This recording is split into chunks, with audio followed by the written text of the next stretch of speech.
네, 안녕하십니까. 역전불패TV의 고 대표입니다. 역시 투자는요, 역세권이 답이죠. 네, 역세권을 벗어나면 안 됩니다. 오늘은 부천소사역입니다. 부천소사역 하게 되면 인구 밀도는 굉장히 많습니다만 저층 주거단지들이 굉장히 많습니다. 그래서 그 주위로 지금 현재 재개발들이 많이 이루어져 있고요. 그리고 중요한 것은 인구가 계속해서 늘어난다는 겁니다. 그리고 또한 새로운 철도가 또 놓여지면서 서울과의 직접 건접 그리고 업무 단조의 접근성이 굉장히 빨라집니다. 서울 같으면 우리가 투자를 할 때 투자 비용이 굉장히 많이 들죠.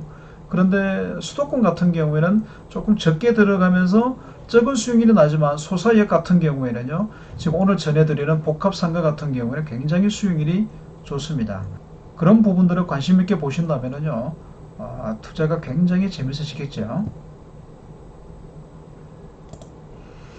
네, 이 사진은 바로 소사역 야경입니다. 블로그 운영자분이시죠. 오울님께서 찍은 사진이신데요. 굉장히 아름답습니다. 소사역 하면은 또 대학가입니다. 신학대학교가 있고 카톨릭 대학교가 나란히 붙어 있습니다. 그리고 이 사진을 한번 보시게 되면요.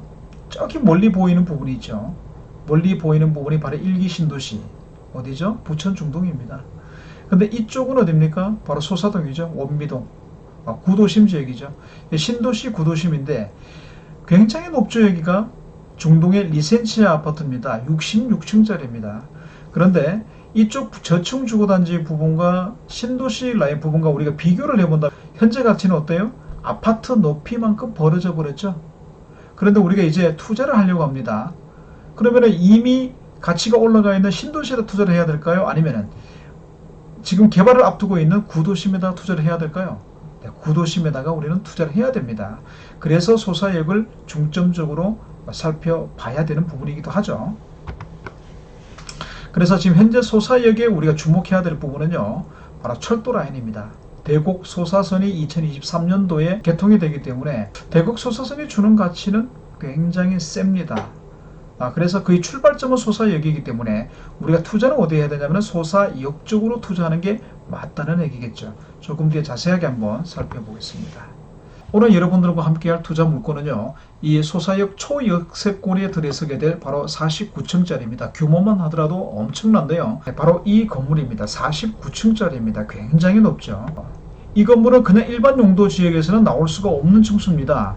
특별계획구역으로 지정이 되어서 특별 건축으로 만들어지기 때문에 49층까지 올라갈 수가 있는 겁니다. 자, 요즘에 주택에 대해서는요, 투자 트렌드가 굉장히 많이 바꾸고 있습니다. 저층 주거단지보다는요, 고층 주거단지의 피가 굉장히 높게 형성이 되어 있다는 사실이죠. 그래서 낮게 형성되어 있는 데들은 안 들어옵니다. 피가 많이 높지도 않습니다. 이렇게 높이 형성되어 있는 주거단지 속에는 투자자들이 많이 몰린다는 것이죠.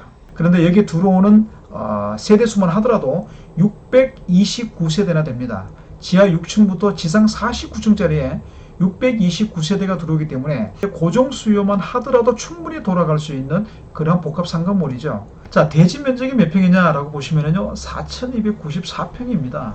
굉장히 크죠. 근데 여기서 중요한 건 뭐냐, 더블 역세권을 끼고 있는 그런 지역에 이런 큰 대규모 부지가 없다는 게 투자 포인트 첫 번째입니다. 네, 이것을 중점적으로 보시길 바라겠습니다. 네, 우리가 주위 환경을 한번 살펴보겠습니다. 소사역에서 지금 활용할 수 있는 역은요, 바로 1호선 라인이죠. 1호선을 경계선으로 두고 위쪽으로는 북부요, 그리고 밑에 쪽으로는 남부라 칭하는데, 이 남부는 또 소사로가 또 중간을 가로지릅니다. 이 또 소사로가 대중교통으로서 유동인구가 엄청나게 많습니다. 그래서 차량 정체가 굉장히 많이 큽니다. 소사로를 중심으로 우측을 보시게 되면요, 아파트 밀집 지역이라는 거고요. 북쪽과 서쪽을 보시게 되면요, 빌라, 연립주택, 이것 또한 마찬가지로 공동주택이죠. 저층 공동주택으로 많이 밀집이 되어 있다는 겁니다. 그래서 인구 밀도가 굉장히 크다라는 거고요. 근데 중요한 것은요, 개발을 통해서 소사 1-1과 소사 3구역과 그리고 소사 본동 1-1구역, 2구역과 삼성홀딩스 이런 부분에 대해서 계속해서 인구가 유입이 되고 있다는 겁니다. 자, 그렇게 되면은요, 상권 활성도는 계속해서 높아질 수밖에 없고요.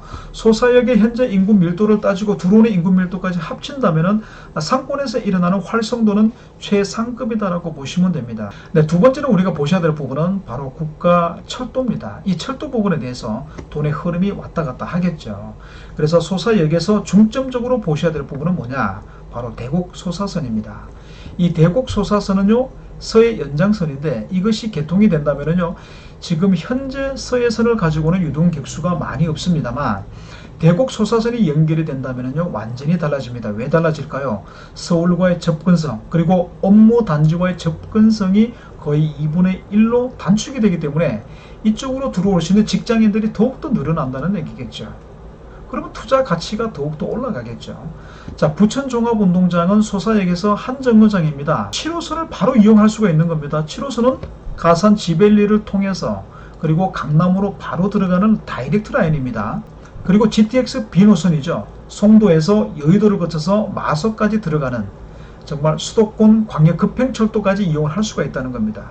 그게 덤으로 GTX D노선까지 이용을 할 수가 있다는 얘기겠죠. 자, 김포공항으로 올라가 보시면 또 입장이 틀려지는 게 5개를 환승할 수가 있습니다. 5호선과 9호선 라인이죠. 정말 초호화 황금 라인이라고도 불립니다.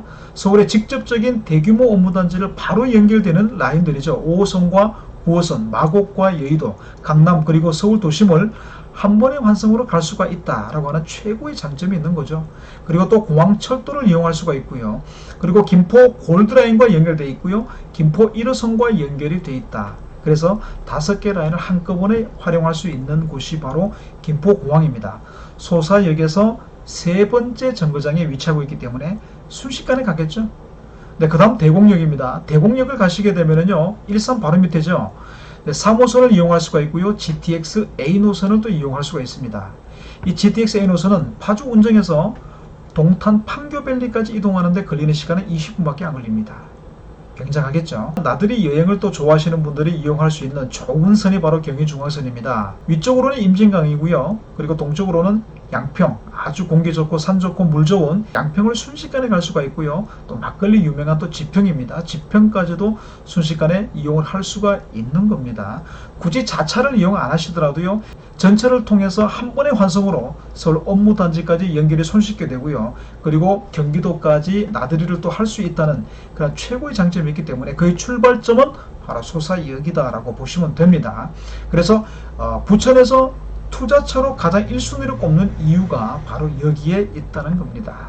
네, 바로 이 건물이죠. 주상복합 건물이고요. 현대 힐스 에비뉴입니다. 자, 포인트만 한번 살펴보겠습니다. 정면으로 보시게 되면 1호선 라인과 연결되어 있습니다. 1호선 연결과 맞닿아 있고요. 1번 출구에서 내리자마자 중앙 통로를 통해서 바로 근접해서 접근을 할 수가 있는 거고요. 네, 우측으로 가보시면은요, 서해선 라인입니다. 서해선 라인 4번 출구에서 나와보면은요, 또 이렇게 맞닿는 1층이 또 나옵니다. 이 주상복합 건물이 1호선과 서해선이 단차가 있기 때문에 서로 보는 부분이 조금 다를 수가 있습니다. 서해선 쪽은 어떤 유동인구가 지금 현재 받쳐주고 있냐면요, 바로 이쪽 부분이 소사로죠. 이 소사로는요, 시내버스를 이용하는 이용객 수가 굉장히 많다는 얘기입니다. 자, 대곡 소사선이 연결되는 순간 이용객 수는 몇 배로 늘어난다라고 보시면 됩니다. 자, 이제 각 층별로 포인트만 짚어보고 한번 넘어가 보겠습니다. 3층 같은 경우에는요, 현재 629세대 고정 수요만 하더라도 충분히 가능하죠. 공급 면적 단가 기준으로 보시게 되면요, 900만원에서 1300만원 정도 다양하게 구성이 되어 있습니다. 네, 2층 부분도 마찬가지입니다. 주민 공동 커뮤니티 시설과 연계가 되어 있고요.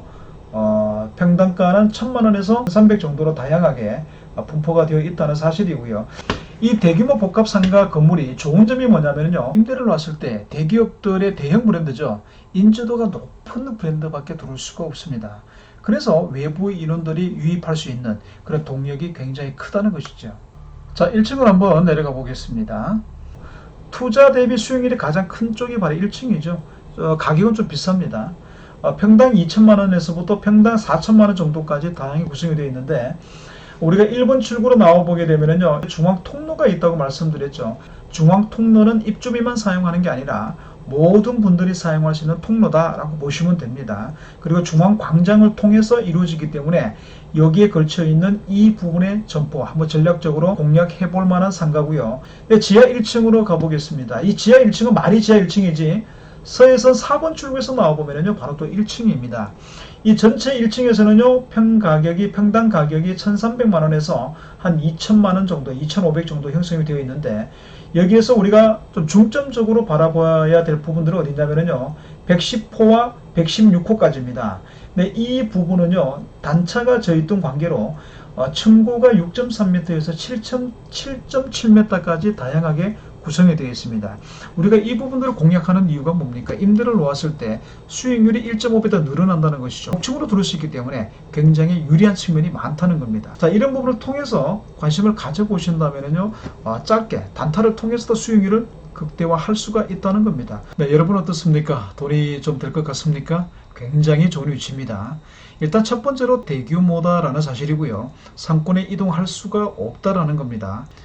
두 번째는 바로 초역세권이라는 것이죠.